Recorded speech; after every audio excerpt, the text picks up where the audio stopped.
You're listening to this episode on Spotify, Apple Podcasts, or YouTube. Hit that subscribe button and leave us a comment. It would greatly benefit the show. That was crispy. Yours was good too. Oh, thanks. Welcome to Movie Baiters with the Farx brothers. I'm Kyle. I'm Kirk. And we are here with, and I did not ask you how to pronounce it, Tricia Buerke? Yeah. Hell yeah. Hell yeah. Oh, I would have thought it was just Burke. Yeah. Berkey? A lot of people messed that up right away. So congrats. You got it right. For the linear listeners keeping track, please write in on how many I've gotten correct. They're not going to do that. I mean, I'm pretty sure I got most of them wrong. Well, pronunciations, yeah. I get names wrong all the time. I don't even try. Thanks. And we always like to ask people who are multi-hyphenates like yourself, which of your hyphenates do you like to come first? Actor or actress, director? Are you a writer? I would say actress and then director, because this is the first movie that I've ever actually directed. So I would put acting first. Okay. That's fair. Yeah. Kirk, did you want to tell the story to Tricia? Oh, because she's All like, right, well, this is a great setup in here in the Mank the- cave. Like, there's so many. I just want to hear where you start with the story. Why might, make the story a little bit bigger than it is? That's great. right. You're here to entertain Tricia and our Yeah, audience. so, okay, first of all, Cal and Mrs. Farx were looking for a house, but they did not check out this garage. Apparently, they went looking for a house without checking this garage the first time. So they invited friends to come over and to make sure they had witnesses in case there was a body right here in this garage. There was not. And there wasn't. And then, Oh, wow. yeah. And they're Cal's neighbor. Do I want to name drop him? Chris? He's a linear listener. So Okay. it's, Yeah, so Chris, during COVID, couldn't come over because his wife was concerned about COVID. Yeah. But luckily, Cal had a garage, and his wife was like, okay, yeah, you could open the garage door and yeah, the airflow, everything will be fine. Chris found a couch. Was it just like on the side of the road? no, he found it on like giveaways on something. Like on Craigslist? He's always looking at Facebook Marketplace and Craigslist for just free stuff. Oh, It's You his find kink. some weird things on there. What have you gotten? I don't know. They're just funny things. But you There don't was- get them?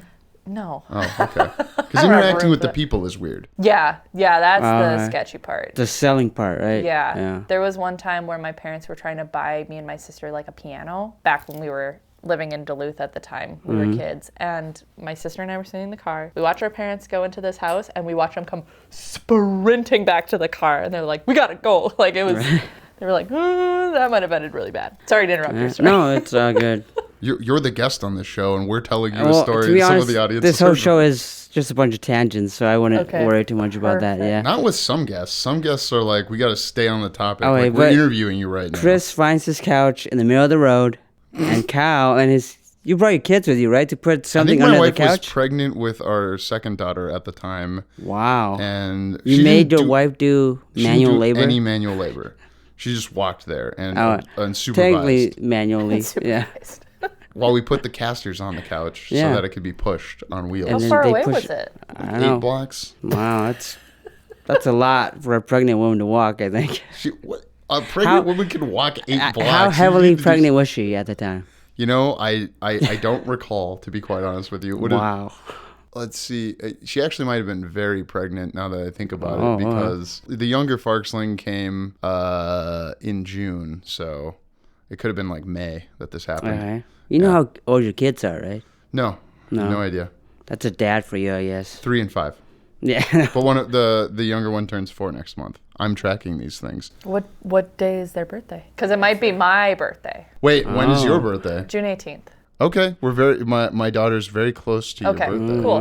Nice. Yes, so June 18th. And are you from the Minnesota? Are you from the Minnesota? Yeah. So I was born and raised in Duluth, and then moved to Elk River in high school, and then graduated college here, and then moved out to LA for a bit. Then the writer strike happened, then the actor strike happened, and work was hard, so then moved back. But now me and Nicholas Sullivan, or Sully as people know him more, we have a production company with some directors that we have worked with. Now my phone being on, oh my God. It didn't make a noise. Just I saw the light. Yeah. Cool.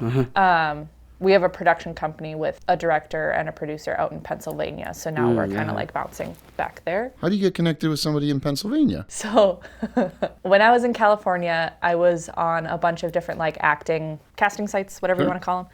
And one of them was called Mandy. It's more focused towards like crew, I guess. It's not that big. I can't remember what like sub site it's a part of. But I was on there and there was a casting call for a Stephen King movie called One for the Road, which is based off of like Jerusalem's Lot or like Salem's Lot, whatever you kind of grow up reading. Wait, there's a second book called Jerusalem's Lot? I think it's a short story. Oh, was it a short story and then he made it into a full book? Mm-hmm. Okay. Yeah, because now it's called Salem's Lot. Yes. The movie, the first one, the TV movie is Salem's Lot, so I don't read. That's a lie. I listen to books. I don't read. You listen to books? Does that count? I have the way that I learn, and I respect all modes of learning. That's true. Some Fine. people listen. All right, sure. Okay, yeah, thank you. Thank you for being I'm not gonna argue inclusive of me and my way of learning. Yeah. I'm holding space for that. Please hold I'm space. holding space. You and Holding space Ariana. for that. Yeah. Oh, dear God. So you met this person through Mandy on a Stephen King project. Yeah, so I auditioned and they were, so Bill Rush is his name. He owns Original Cinematic. He was casting for this all over North America, basically, because we had somebody from Canada that got casted. I did an audition for him and his wife, Xena, who's, Warrior Princess? no, Okay. but Oh, I get it. XXENA. I don't know if that's spelled the same. XXENA? She's got two X's? Yeah. One more X, and it might have been Xena. something else.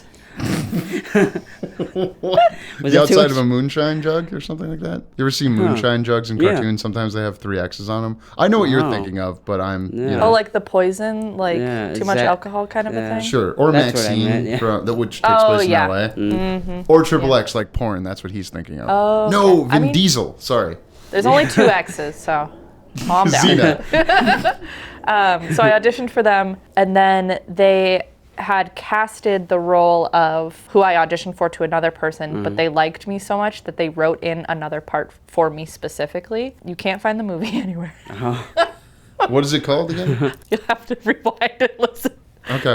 It's called One for the Road. One for the One for the Road. Was this off of when Stephen King had a bunch of like his shorts that were available for like $1? Yes. Okay. Yep. Cool. It's one of those. And a lot of people have tried to make One for the Road before. I say a lot of people, but probably more than two. That's a lot. You know, a lot of making a people. movie's hard. And it's a hard one for people to actually make because it's just, I don't know what about it is so difficult, but like there's vampires and then it's like wintertime and all of that fun stuff. So I met them through that. And then after filming in Pennsylvania, they were like, hey, Bill was writing a movie called Group and he wanted to cast me in that. And I was like, cool, yeah, I'll come back.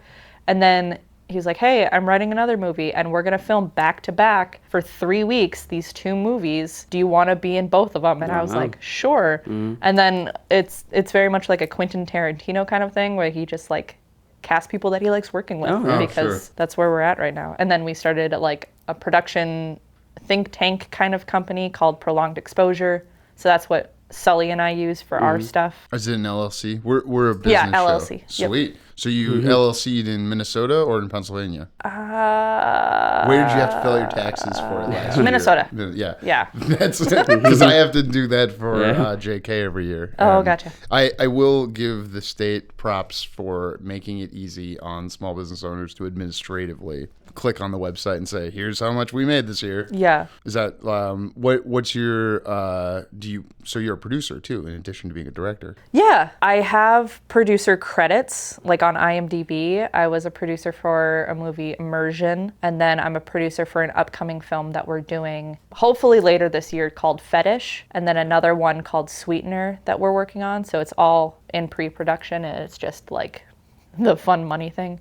And then also I'm technically a producer for Should I Still Claim I Have Mind Powers, because The movie that you are crowdfunding for right now, Yep. which is the jewel of this interview. But I have two questions before Yeah, that. go for it. Kirk, what's the favorite question to ask about a project? For instance, Oh, Sweetener. the log line? Yeah. Yes. What's the log line of Should I... Sorry, I forgot the title. should I It's a claim very I still, long it's a title, yeah. long title. It's a Should very I long title. still claim that I have mind powers? Oh, the new one. Yeah. Yeah. Are you talking about that one or are you talking about... I wanted to hear about Fetish just because Oh, I I actually designed the poster Hang on, I have She's it. going to show me the poster. I'm going to give a am. live reaction. Kirk will as well. Can you speak to what kind of fetish it is? It's about like fetishes. Okay. Yeah. Oh, It's about a woman all-encompassing. who basically has kind of overcome addiction. Like she's gone through like AA or whatever, NA, Narcotics Anonymous, stuff like that. And then she comes into contact with somebody who gets her into like the basically fetish world of like selling feet pictures, selling this, and this. Oh, But so not then- like BDSM, like actually doing commerce. So kind of, but then she like starts getting addicted to like the adrenaline of it all and starts going like above and beyond, and it's like I'm so excited. So this is the poster that I drew. Whoa, it's lips, but they're like what is like oozing off the bottom lip? With I would pink say lipstick? spit. That's Wow, spit. saliva. Yeah. It does look like things are dripping off of the word fetish. Yeah. Yeah. Wow. Correct. Yeah, And that's then really the good. tagline is "It's okay to like it." Oh, wow. Can I just watch? I don't want to like have to choose how I feel about it. Yeah, right no, now. you can just watch it. Yeah. What are you gonna do? The movie you picked was good, which people will have already heard about when they hear this. My wife wanted to see Baby Girl, so this was like a redux Oh. of Baby Girl because it has Nicole in it. Yeah, Nicole Sure, Kidman. okay. Oh, did you see Baby Girl? No, but I've been seeing it pop up on like my socials nonstop. Because it's on Max recently as like a week ago. I mean, the streaming service owned by Warner Brothers Discovery. If you want us to say the title of your streaming service, Yeah. we are No forced free to ads. pay us. Yeah. No free ads. Okay, so tell us about this movie that you are crowdfunding for. Yeah, so I'm gonna record this because this is what. You're going to record this part of the podcast? Yeah, That's this- great. This is what my producers want. No, that's good. My 'Cause other we, producers. It's all clips good. help. Should I Still Claim I Have Mind Powers is about an isolated office worker who one day wakes up and suddenly realizes that he has telekinetic abilities, and he starts like causing chaos in the form of like just pranks at points in time, and then that slowly escalates into just absolute chaos. And it's based off of Uzumaki and Junji Ito. My shirt, Spirals, if you've ever watched Spirals yeah. or read the book or the manga. Okay, it's a manga, which means Yep. you read it from right to left. I think this, it depends on what version you buy. Oh, like there's So, an like, Americanized version? yeah. But isn't manga typically read right to left? Okay. Yep. I just wanted to show the audience how cultural I am. Thank you. I Thank applaud you. you. For the claps. I don't read manga that much, but I do read a lot of comics. That's okay. But specifically, Uzumaki is horror. Spirals is horror manga. So it's that, should I still like claim I have mind powers? I even mess up on that. Is going into like the uncanny kind of valley of like really uncomfortable long holds where you're like, Uncomfortable. what's gonna happen? Like, why isn't anything moving? Or like people look like slightly off. I see now why you picked a Yorgos Lanthimos movie. I love it. It's such a good movie. And then also like the way that we're designing how we're going to basically edit this whole movie is like panels of like a manga. Oh, Yeah, wow. so it's going to That's be interesting. very, very interesting. It's so fun to storyboard. I say sarcastically because I have like storyboard panels, whatever you want to call them, and then I like cut them in like the ways that I want it to be like edited, and then I'm like, wait, now I have to like specifically draw out what these two look like when they're not spliced together. Are you physically cutting paper and then moving it around, or are you doing it in? No, I'm just drawing. Oh, you're drawing it. Okay. Yeah. And you have to think of what it's like while it's two different panels Yes. on the same frame of film. Yeah, so I originally, because my brain is very like squirrel ADHD, need to see what I'm actually like want as like a final product. I don't know if that's, again, first time directing, I don't know if that's normal. No, I do think storyboarding is important, especially if you're Okay. doing something like wasn't the Italian Job did that a lot, and Ang Lee's Hulk did that the comic book panel thing. Yeah. Yeah, They did a lot of where they like had the sliding. Yeah, Yeah. and that's what you're talking about, is something Yep. like that. Something like that, but right now what we've been discussing is having actual like borders around it instead of like that Hulk where it's like the weird like Yeah, two images. weird just- mesh thing. Oh, sure. So it actually kind of looks like that manga. Is it so? Yeah. It's based on a manga. It's not based on a manga. It's Inspired. inspired. by- Inspired. Yep. For legal reasons, it's very clear that you said inspired. It's inspired by a manga. So Okay. like that's where we're getting like the designs, and like I use a lot of specifically spirals, just because that's the one that I have physically on hand. And like look at like the panels that Junji Ito has drawn of like, okay, this would be cool as like a physical, like seeing this on screen with two actors talking to each other realistically, but their panels are facing that way. Like just like mimicking what it would look like just to manga, excuse me. Yeah, just to increase that like really what the fuck is going on? I read one of his. It's that creepy one where they find like holes, human body-shaped holes, and they have to go in. Do you remember what that one's called? The Enigma or something. Junji Ito? Yeah, so where he's they the, like, there's a calling. So in the manga, there's a calling for these people who find these human-shaped holes, and they say like, this hole fits me perfectly, and they have to go in. Do you remember that at all? No. All right, I'm pretty sure it's by the same guy. I want to read it though. Yeah. Even I want to read that. More specifically, Junji Ito, the way that I got into Junji Ito was from Magic the Gathering. Oh. You're an MTG player? Yeah. Oh, wow. Linear listen. So I know one linear listen. What? Is that what the cool kids call it? They shorten it? I just say Magic the Gathering because I think it's so fun. It's MTG, yeah.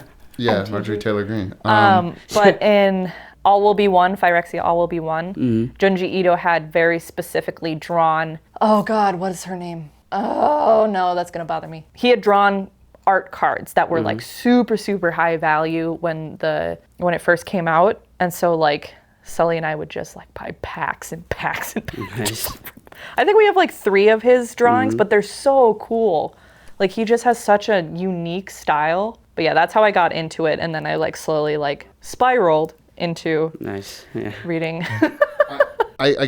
People will see your shirt because it's in the what do you in call the it? picture. In the picture we took. Yeah, I haven't read this book and I didn't take in the image until you started talking about it. Did you just think I was really fucking weird? No, I did not think that. I was just like, wait, that's like a face coming off another face. Yeah. And I'm not sure. I'm curious. I'm not same thing with the fetish stuff. Like, I have no desire to participate, but I'm always curious about weird, like, horror. I will say, Spirals, they made Spirals into a TV show. I watched it. It's basically like copy-paste of the book on Max, or whatever you call it. We were calling it WBD, pay us money to say the name of your stream. Yes. So if you ever want to watch it, I think there's like 9 episodes. Ooh. Okay. And it's pretty, like... I didn't find it as uncomfortable as reading it. Why? Because I had already read it at that point. So I knew what was happening. But also, like, reading manga and then watching, like, I mean, I make the voices in my head. Like, it's just a different experience for me as somebody who's, like, read all through my life. But it's pretty much the same. So, yeah. I said earlier in your interview that I don't read. So, yes, they talk about So watch it. how your brain fires when you read versus when you, like, listen or watch something. How did you get into manga? I was just a big old nerd when I was a kid. Up in Duluth? Yeah. Fun fact about Tricia. I was very bullied as a kid. Oh, how so? I mean, girls are just fucking mean. Have you met teenage girls? Yeah. Well, and also, so I have trichotillomania. What's that? It's like an OCD compulsion to pull at hair. Some people have it of like picking skin. Some people will like rip out hair on their head. Mine is specifically my eyebrows. It's like a OCD anxiety kind of a thing. So in 4th grade, that started, and my eyebrows were completely gone. So from 4th grade until maybe sophomore, junior year of college, I didn't have any eyebrows. So I didn't have like any expression on my face. And so people always were like, why do you look so fucking weird? So like I swear at you like that? You look so fucking weird, Tricia. So as a kid, like people always, it was very much like the image thing of like, you look a little bit strange. I'm not going to really talk to you because again, people are mean. Yeah. So my head was always in a book. And so it started off with like the normal chapter books, manga, all of that fun stuff. And then I started actually watching anime, and then that's it stopped. Is it weeaboo? Is that what you call people in the United States who are into those types of things? I think that's specifically manga, right? Or Japanese kind of anime kind of thing, yeah. I don't know. I'm so proud that you know. Yeah. I was in an argument with a previous guest who was calling me senpai and just... Oh, good God. I don't remember that at all. Wait, no, it was over text. Blacked it out. Wait, what does senpai mean? Senpai is like a teacher, basically. Yeah. Like somebody that's like higher than He you. was making fun of me for being older than him. Oh. I mean, I am a decade older than him. I fully accept that. I am. You're like, and correct. This kind of missed me. Like I watched Digimon when I was like 7 or 8. Digimon! I haven't heard that word in forever. It's because they didn't do as much marketing as Pokemon. I know. It's sad, isn't it? It is. I remember very specifically going to the library and like reading through like the first Digimon, like, oh god, it's the same thing that Pokemon has, where it just like explains like the Digimon and like all of its like things and evolutions. And I remember loving that book so much because there was this teeny tiny little like, oh, I don't even know what it was. Just something that I thought was so cute, and I was like, oh my god, I love Digimon. Never heard of it again. Like gone because Pokemon just like. Yeah.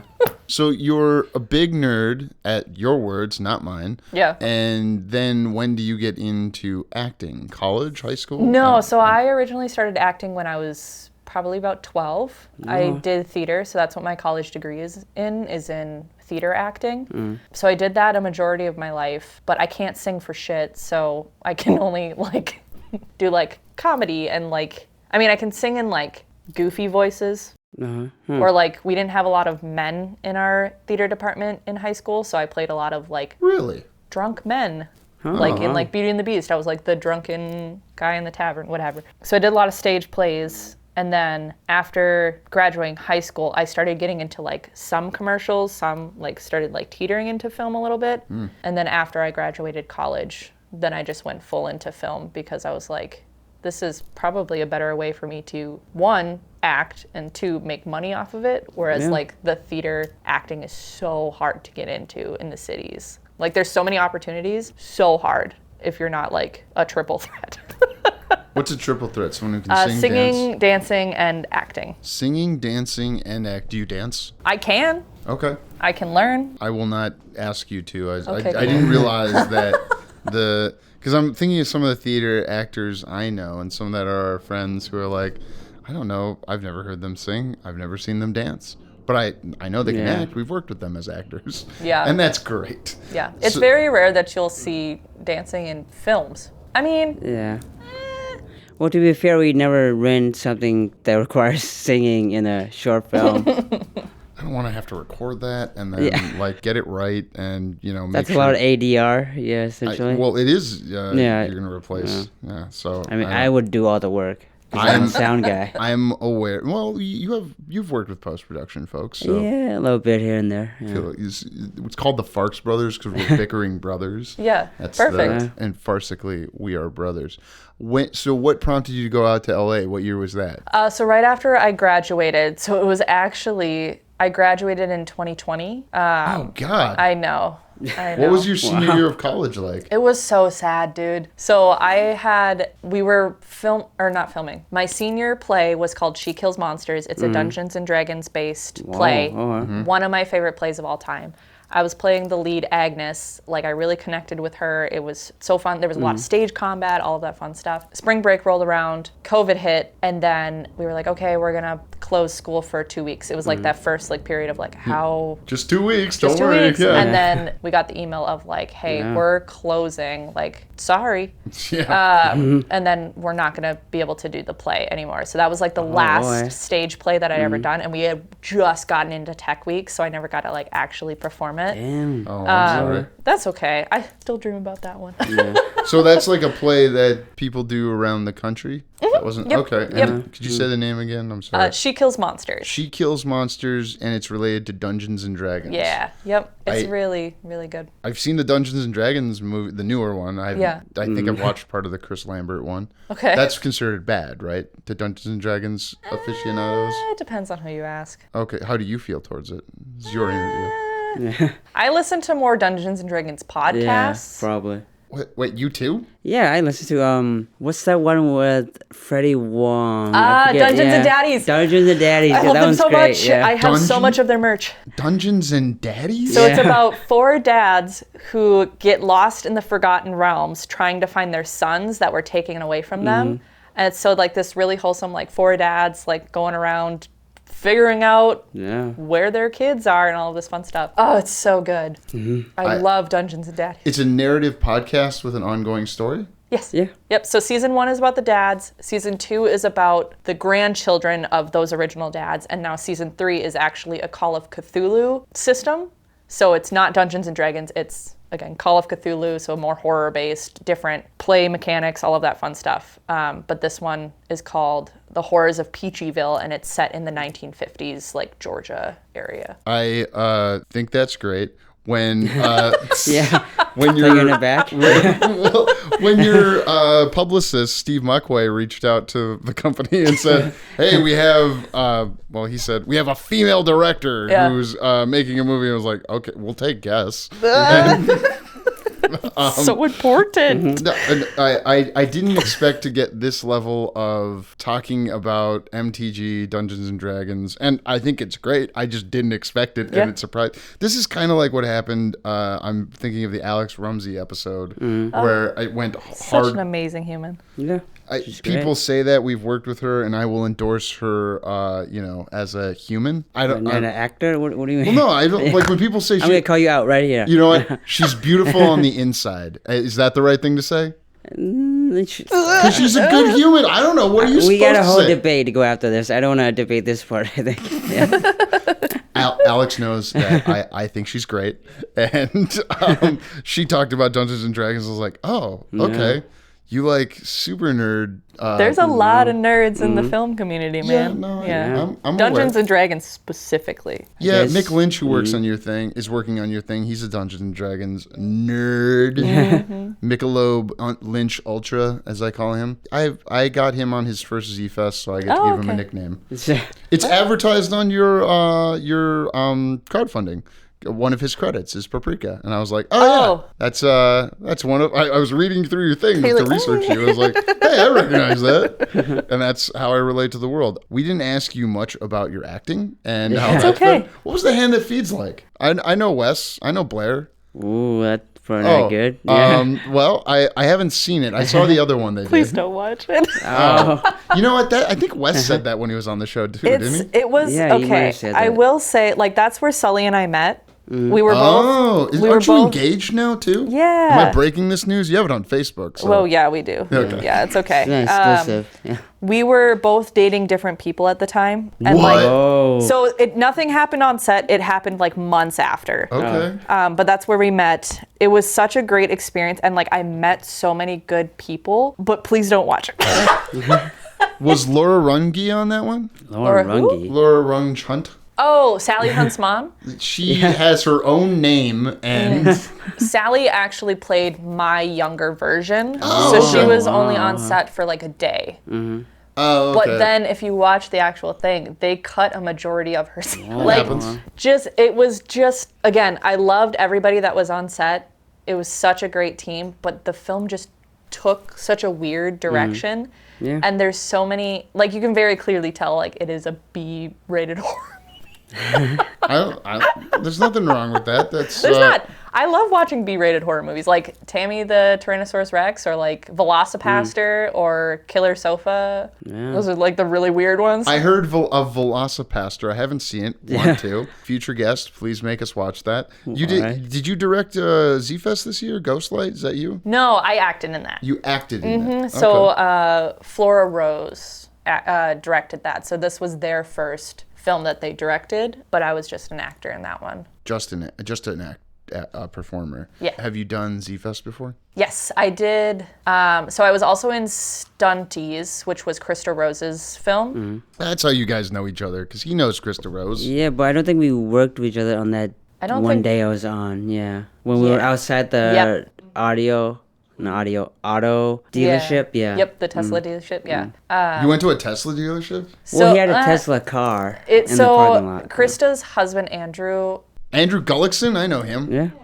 I always say his love first those and two. last name when I see him, and he's like, "Who are you?"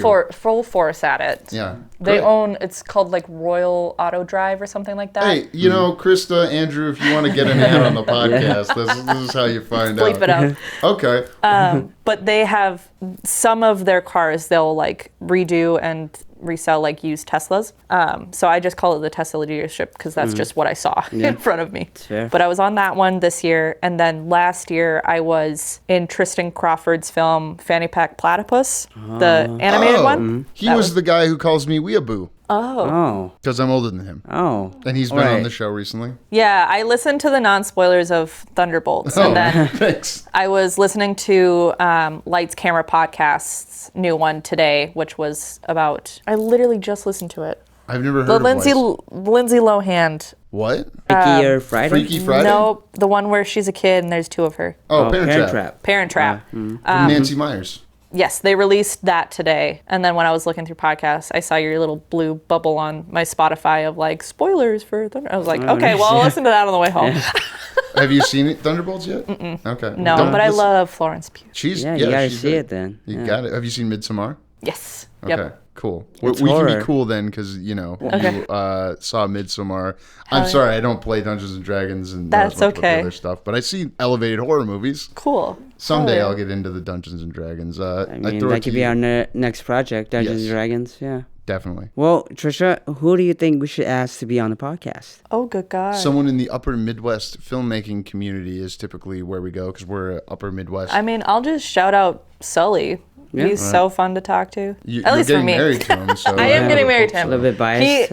I describe him to people who've never met him before. When you first meet him, he's very much the kind of person that will just sit and like take everything in to see how he can like calibrate himself to like be on your level. So he's not like too much or like too little, that kind of a person. But when he's comfortable, I just say that he is the male version of me, but calmer.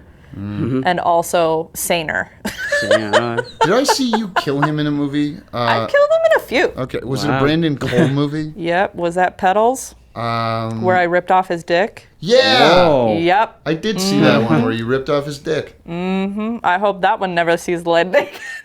a lot better than therapy. Hey, I mean, I didn't see it in person. I saw it in a theater with other people. It's, Yeah. it's not the I light of heard day. that it surprised the crap out of people. I did not expect his dick to be ripped off, and I Yeah. think someone whispered to me, "They're dating in real life." Yeah. And that Yeah. made it even funnier for me. We're gonna get into debate, which people have already heard, and that relates directly to debate my wife and I had during Killing of a Sacred Deer. Tricia, Yeah. thank you for joining us. Yeah. Where is our next debate? Where it's gonna be in the man cave, but it's Sinners. You said where? No, I say what, right? Yeah, I Okay. said what. I'm sorry. Now I have to keep this in. I got hit in the face today. Yeah.